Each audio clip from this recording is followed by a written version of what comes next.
जय हिंद दोस्तों।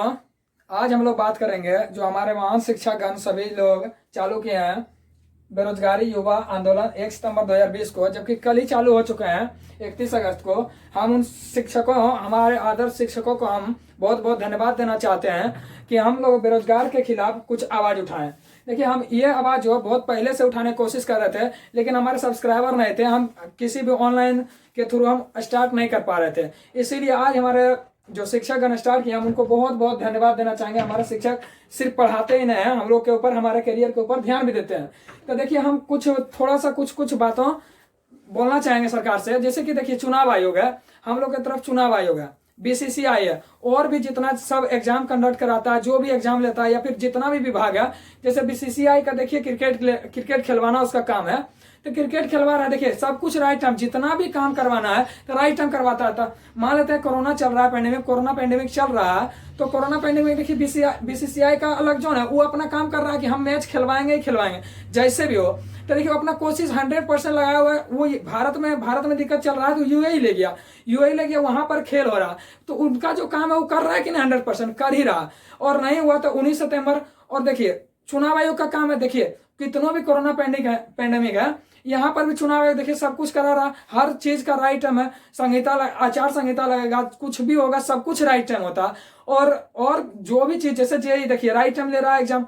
लेकिन यही एक ठो है, railway, SSC, NTPC, IBPS, group D, और जो स्टेट दरोगा होता है, पुलिस होता है, यही सब एग्जाम में सिर्फ ऐसा धांधली क्यों होता है कि ना तो हमारा डेट का फिक्स रहता है एग्जाम डेट का, ना फाइनल का डेट होता है, कब मेरिट बनेगा, इसका कब वैकेंसी आएगा, कोई अता पता नहीं होता। चाहे कम वैकेंसी हो, या जैसे बीएसएससी, हम बिहार से बिलोंग करते हैं, तो बीएसएससी ले लीजिए, 2014 में इसका एग्जाम हुआ, और 2019 में इसका, 2020 में पीटी का एग्जाम दिया। और जो भी हमारे ग्रुप के दोस्त वगैरह हैं, तो बीएसएससी का एग्जाम दे दिया, वो पीटी का रिजल्ट भी दे दिया।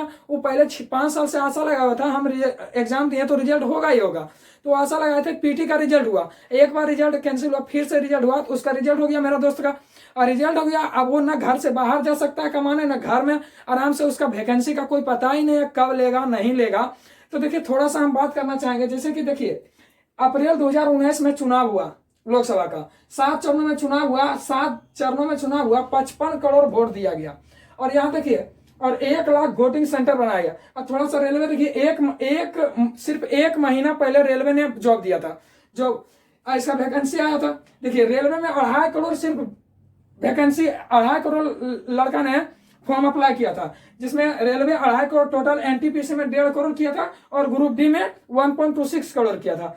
जिसमें देखिए, रेलवे का सिर्फ यहाँ देखिए 55 करोड़ वोटिंग सिर्फ 7 चरणों में हो गया। और यहाँ पर देखिए 2.5 करोड़ का कोई पता नहीं कब होगा, 2 साल 4 साल। और यही सरकार को, थोड़ा सा हम सरकार को बोलना चाहेंगे कि 55 करोड़ 7 चरणों में हो गया, इस 7 चरणों में 14 चरणों में करवाइए, कोई दिक्कत नहीं। कम से कम आशा दीजिए, हमको 5 साल में जॉब दीजिए, 5 साल में, 6 साल में, लेकिन हमको क्लियर कर दीजिए कि कब फाइनल मेरिट लिस्ट बनेगा, कब पीटी का एग्जाम होगा, कब मेंस होगा। हमको कोई प्रॉब्लम नहीं होगा, जैसे होगा इच्छा उसी तरह तैयारी करेंगे। ऐसे तैयारी करके बैठ जाते हैं, घर वाला पूछता है कि कब होगा तेरा एग्जाम, कब होगा फाइनल, कुछ पता ही नहीं चलता। यहीं पर देखिए, चुनाव, जैसे कि हम कुछ भी बात करेंगे, आज हमारी हालत देखिए क्या हो गया, ना घर में रह सकते हैं, ना बाहर जा सकते हैं, आधा बीच में लटके हुए, इधर से भी कुछ बात सुनते हैं, बाहर से भी बात सुनते हैं, कुछ नहीं कर सकते हैं। हाँ, जैसे कि हमारे जदयू नेता हमारे माननीय नीतीश कुमार जी हैं, और इनके गठबंधन का सरकार है। आज देखिए, जदयू का 2 महीना के बाद वोटिंग है, 2 महीना बढ़े हैं, तो बिहार दरोगा का वैकेंसी दे दिए हैं। लेकिन वोटिंग होने के बाद इसका कुछ पता ही नहीं चलेगा, 2024 तक फाइनल होगा कि आने वाले, मतलब कि एक बार वैकेंसी दिया तो 2 चुनाव क्लियर है। इसमें युवा के साथ बहुत बड़ा खिलवाड़ हो रहा है, हम लोग के साथ खिलवाड़ हो रहा। हम लोग ना घर का रहेंगे ना घाट का रहेंगे, कहीं का भी नहीं छोड़ता है लोग। तो हमारे जितना भी सरकार है, हम सरकार से अनुग्रह करना चाहते हैं कि हमारे सब कुछ फिक्स कर दीजिए। जैसे आपके संसद में होता है, कोई भी सीट खाली हुआ तो उसको 6 महीना के अंदर भरना जरूरी है, उसी तरह हम लोग के भी सीट खाली होता था, भरवा दीजिए। कम सीट है तो कम भरवाइए, कोई दिक्कत नहीं, हम लोग को कोई दिक्कत ही नहीं है। लेकिन युवा के साथ हो क्या रहा। ठीक है दोस्तों, आज थोड़ा सा हम कुछ आंकड़ा दिखाते हैं आपको। जैसे देखिए, रेलवे में टोटल 2.5 करोड़ फॉर्म गिरा, और सभी में 500 रुपया लिया गया, एग्जैक्ट 500 रुपया लिया गया। 2.5 करोड़ फॉर्म गिरा, ठीक है। तो टोटल रुपया कितना हुआ था, 12.5 अरब रुपया, यानी 12 अरब 50 करोड़ रुपया टोटल होता।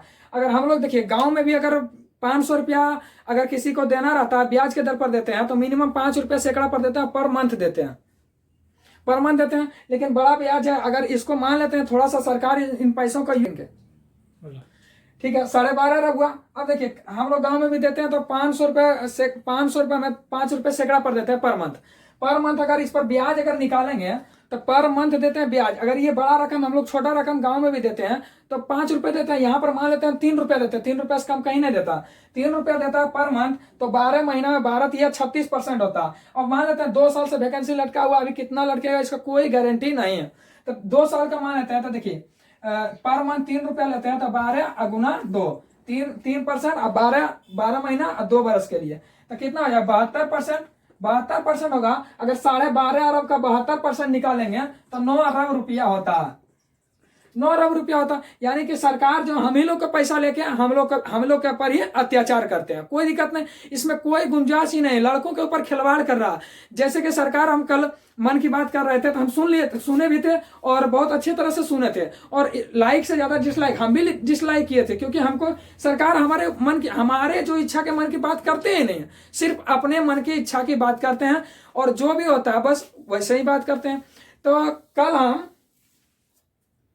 ठीक है 9 अरब रुपया आता है, ठीक है 9 अरब रुपया सरकार मेरा ही पैसा लेके मेरे साथ ही खिलवाड़ करता है। हम लोग देखिए किसी का अकाउंट में 1000 रुपया रहे और भारत सरकार ने भारत राहत कोष में हम 1000 रुपया, मेरे दोस्त को भी था, हमने वो बोला था कोरोना पेंडेमिक चल रहा, ठीक है 1000 रुपया अकाउंट में 500 रुपया प्रधानमंत्री राहत कोष में डाल दिए। ऐसा कोई होगा व्यक्ति जिसके अकाउंट में 1000 रुपया और 500 रुपया प्रधानमंत्री राहत कोष में डाल दे? लेकिन हम लोग के ऊपर भारत के ऊपर जिम्मेवारी है, ठीक है हम लोग यहाँ पर देख रहे हैं भाई कोरोना पेंडेमिक चल रहा है, तो हम लोग को भारत को राहत कोष में पैसा जमा करना चाहिए। लेकिन हम ही लोग का पैसा लेके हम ही लोग को बेवकूफ बनाया जा रहा। सिर्फ युवा, बेरोजगार युवा को, सिर्फ रेलवे ग्रुप डी वाले को ही, या फिर रेलवे एसएससी या एनटीपीसी बोले, ग्रुप डी बोले, कोई भी बोले, या स्टेट लेवल का जितना भी एग्जाम हो, स्टेट लेवल का तो बात ही छोड़िए। रेलवे जैसे बिहार दरोगा होता, बिहार पुलिस होता, हम 1 घंटा पहले हम हमेशा देखते हैं कि हम अगर एग्जाम दे रहे हैं तो हम माइंड से बना रहे हैं, और अगला लड़का देखते हैं 10 मिनट में बना के बैठ गया, इसका कुछ कहना ही नहीं। बिहार सरकार अगर रेल एग्जाम ले भी रहा है